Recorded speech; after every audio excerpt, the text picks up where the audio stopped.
how we define and how we shape what the community is. And part of it, I think, and Stacey addressed it somewhat, is the flip side of the two coins. Self-respect, individual and community self-respect, which I dare say is lacking in some cases in our community, and respect being given by, or shown by, demonstrated by police. I put forth the proposition, maybe we need to change the motto from protect and serve to respect, protect, and serve. Respect, protect, and serve. That has been historically been a deficiency and to a fault of police force, not just in New Haven, but across the country when it comes to communities of color.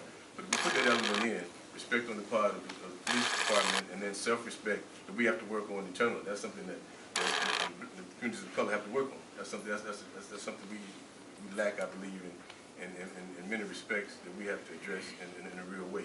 But if I could just take one moment, Shaheed.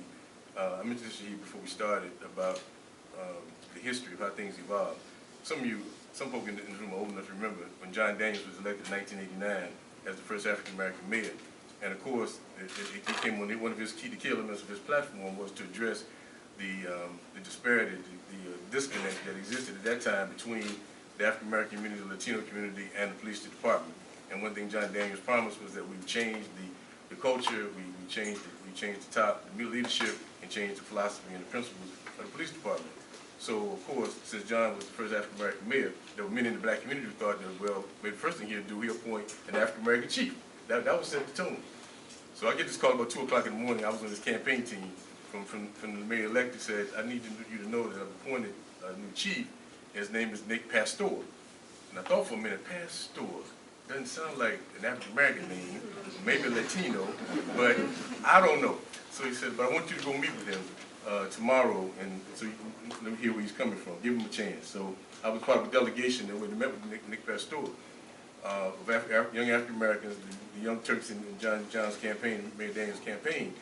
And the first thing Nick Pastor said was, look, I know I'm not what you expected, and indeed what you wanted, but this is not about skin pigmentation, this is about policy implementation. Give me a chance. Give me an opportunity. Come back to me. My door is always open, but come back to me in 6 months to a year, and you'll see the difference, the change we're going to make. And basically what Nick Pastor was telling us, in our community, he was going to start, initiate, and bring about community policing. He had learned, I guess he had learned that as well in New York, and shortly thereafter he brought in this young Turk with a big ego named Dean Esserman from New York to be the point person to lead the charge on community policing. So we fast forward 20 years later, and the New Haven Independent in 2009 had a front page article, community policing is dead in New Haven, it's over. So some of you may recall there was an election in 2011, a few people ran. I won't mention any names, but there were the folk who ran, part of their platform, a major part of their platform was the reinstitution of and revitalization of community policing.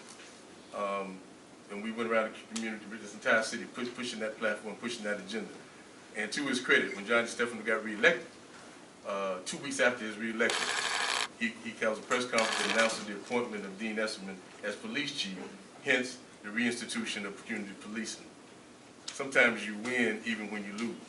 So we put forth this agenda, and I think what Chief has done, is attempted to do, with all problems, and even with all the problems and challenges inherited in this program, is set the tone for where we are now, and has said to us and shown us and demonstrated us, the statistics indicate that, of course, and I think the attitude generally around our community, throughout the communities, throughout our city, have indicated and demonstrated that this is the way to go. There's no panacea.